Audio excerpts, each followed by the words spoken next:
Hello' and নমস্কাৰ। আপোনালোকক আমাৰ SK ক্ৰিয়েটাৰ্ছ চেনেললৈ পুনৰবাৰ আদৰণি জনাইছোঁ। আজি আমাৰ ৰেচিপিটো বন ঔষধি গুণ থকা এবিধ শাকৰ ভাজি। শাকবিধৰ নাম জানিবলৈ নিশ্চয় মন আছে নহয়নে? হিন্দীত ইয়াক চয়া শাক বুলি কয়, ইংৰাজীত ইয়াক ডিল লিভছ বুলি কয় আৰু আমাৰ গোৰ্খালী ভাষাত ইয়াত চুপ শাক বুলি কয়। কিন্তু আচল কথাটো কি জানেনে? মই অসমীয়াত কি কয় সেইটোহে নাজানো। যদি আপোনালোকে কোনোবাই ভিডিঅ' চাওঁতাই জানে তেতিয়াহ'লে কমেণ্ট কৰিবচোন। আজিকালি গুটি আলুৰ খুব ছিজন, সেইকাৰণে গুটি আলু অকণমান কাটি ল'লোঁ শাকত দিবলৈ। তাৰপিছতে আপোনালোকক ভিডিঅ'টো অকণমান ওচৰৰ পৰা দেখাবলৈ চেষ্টা কৰিছোঁ। শাকবিধ আপোনালোকে চিনি পায় নেকি বুলি। শাক দেখিবলৈ একেবাৰে গাজৰৰ পাতে ধৰি লওকচোন, তাৰ নিচিনাই, কিন্তু ইয়াৰ এটা নিজস্ব গোন্ধ থাকে। যদি আপোনালোকে পচন্দ কৰে তেতিয়াহ'লে বনাই খাব পাৰিব। আলুখিনিও কাটি লোৱাত এতিয়া কেৰাহী ভালকৈ গৰম হৈ যোৱাত ইয়াতে দিলোঁ তেল ইয়াত মই অলপ সৰহকৈ দিছোঁ, কাৰণ ভাজিখন বনাবলৈ তেল অলপ বেছিকৈ দিলে ভাল হয়। তাৰপিছতে ইয়াতে দিছোঁ পাঁচফোৰণ কেইটামান, লগতে ইয়াতে 3টামান শুকান জলকীয়া ভাঙি দিছোঁ। ফ্ৰেণ্ডছ, আপোনালোকে ইয়াত ইচ্ছা কৰিলে নহৰু পিঁয়াজ দিব পাৰে, সেইটো আপোনালোকৰ ওপৰত ডিপেণ্ড কৰে। জলকীয়াখিনি অলপ সময় ভাজি কৰিলোঁ, তাৰপিছতে অকণমান ক'লা হ'বলৈ ধৰিলে তেতিয়াই মই যিখিনি আলু কাটি থৈছিলোঁ আলুখিনি ইয়াতে দি দিলোঁ। এতিয়া আলুখিনি ভালকৈ মিক্স কৰি ল'ম। ফ্ৰেণ্ডছ, যদি আপোনালোকে ইচ্ছা কৰে ইয়াত যিকোনো মছলা দিব পাৰে, কিন্তু মই ইয়াত মছলা ব্যৱহাৰ নকৰোঁ, সেইকাৰণে অকণমান হালধি গুড়ি দিলোঁ আৰু ভালকৈ মিক্স কৰি লৈছোঁ।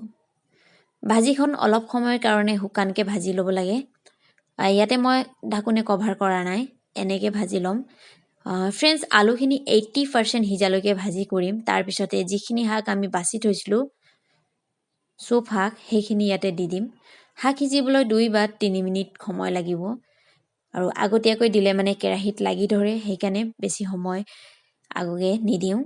ইয়াতে ইচ্ছা কৰিলে আপোনালোকে অকণমান ধনিয়া গুড়ি দিব পাৰে। মই ইয়াতে অকণমান ধনিয়া গুড়ি ব্যৱহাৰ কৰিছোঁ, গোন্ধটো খুব পচন্দ হয় কাৰণে। তাৰপিছতে ধুনীয়াকৈ মিক্স কৰি ল'লোঁ। এতিয়া আমাৰ আলুখিনি 80% সিজি গৈছেগৈ।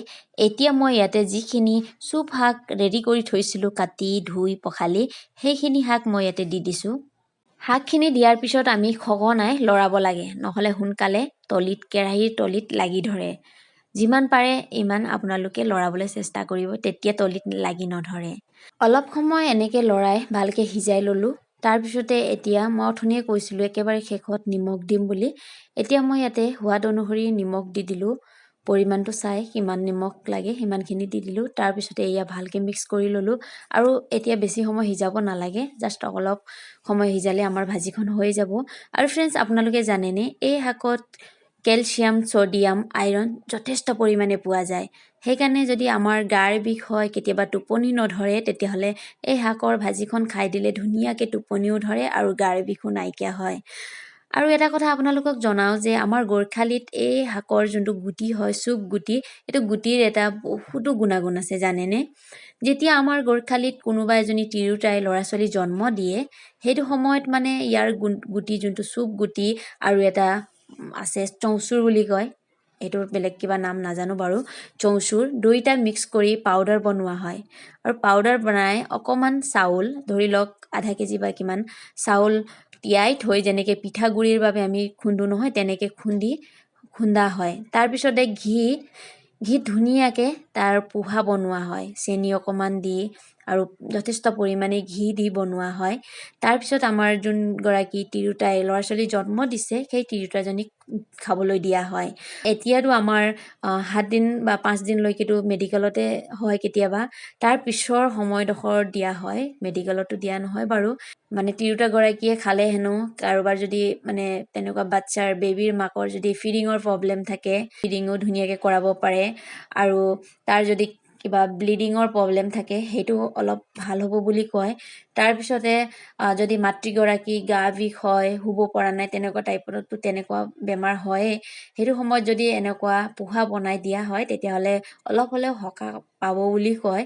খাবলৈ দিয়া পোহাত একচুৱেলি কেলছিয়াম আৰু আইৰণ যথেষ্ট পৰিমাণে থাকে, সেইকাৰণে মাতৃগৰাকীক খাব দিয়া হয়। গোৰ্খালী পৰিয়ালত মানে যাৰ ঘৰত তেনেকুৱা ল'ৰা ছোৱালী জন্ম দিয়া তিৰোতা আছে বা জন্ম দিছে মাতৃয়ে, তেওঁক এনেকুৱা পোহা বনাই দিয়া হয়। ময়ো কেইবাবাৰো খাইছিলোঁ। হৰ্ষিত যেতিয়া জন্ম হৈছিলে 2 মাহলৈকে মই মাৰ ঘৰত আছিলোঁ। তাৰপিছত মই আকৌ ৰুমলৈ আহিছিলোঁ। ৰুমত আহিও মোৰ শাহু মায়েও ধুনীয়াকৈ বনাই দিছিলে আৰু মই বহুতবাৰ খালোঁ। আৰু তেনেকুৱা যদি ৰেচিপি আমাৰ শাহু মা হওক বা মোৰ নিজৰ মা বা বৌ কোনোবাই যদি জনা মানুহে বনায় তেতিয়াহ'লে আপোনালোকৰ লগত পোহা ৰেচিপিটো শ্বেয়াৰ কৰিবলৈ চেষ্টা কৰিম। কিন্তু এতিয়া মই নিজে বনাব নাজানো, সেইকাৰণে নকৰোঁ। আৰু এতিয়া চাওক কথাৰ মহলতে আমাৰ ভাজিখন ৰেডি। তাৰপিছতে কাঁহীখন এয়া মই ষ্টাইলত বাঢ়ি ল'লোঁ। কাঁহীতে ভাতখিনি দি মেলি ধুনীয়াকৈ। তাৰপিছতে এয়া ৰঙালাও আলু বিলাহীয়ে গ্ৰেভি এটা বনাইছিলোঁ, মানে থুপথুপীয়া কৰি। তাৰপিছতে এয়া টিকলি বাতিটো চাওকচোন, কিমান মৰম লগা বাতি নহয়নে? আপোনালোকক মৰম লাগিছেনে? মই এবাৰ বিশাললৈ সোমাইছিলোঁ, তেতিয়া মানে বাতিটো দেখিয়ে মৰম লাগি গ'ল। তাৰপিছত ভাবি ল'লোঁ আচাৰ কেতিয়াবা কাৰোবাক যদি চাটনি দিবলৈ হয় খুব সুবিধা হয় আলহী আহিলে, সেইকাৰণে মই উঠাই লৈ আহিলোঁ। আৰু এতিয়া বহুত কামত খটিছে জানেনে? আমাৰ হৰ্ষিতক কেতিয়াবা মই গাড়ীত গ'লে মানে বাতিটো মোৰ নিজৰ সৰু বেগত লৈ যাওঁ, পাৰ্চতো ল'ব পাৰোঁ আৰু পানী খুৱাবলৈ সুবিধা হয়। সৰু হৈ আছে, বটলৰ পৰা খাব নোৱাৰে, সেইকাৰণে এনেকুৱা বাতিত খুৱাই লওঁ, ইমান ধুনীয়াকৈ খাব পাৰে। তাৰপিছতে এয়া মানুহজনক মই প্লেটত ছাৰ্ভ কৰিলোঁ, কিন্তু মোৰ নিজৰ কাৰণে এয়া সজাই পৰাই লৈছোঁ। আৰু তেওঁ মোক জোকাই আছে পিছফালৰ পৰা, নিজৰ কাৰণে ইমান সজাই পৰাই লৈছা যে বুলি কৈছে।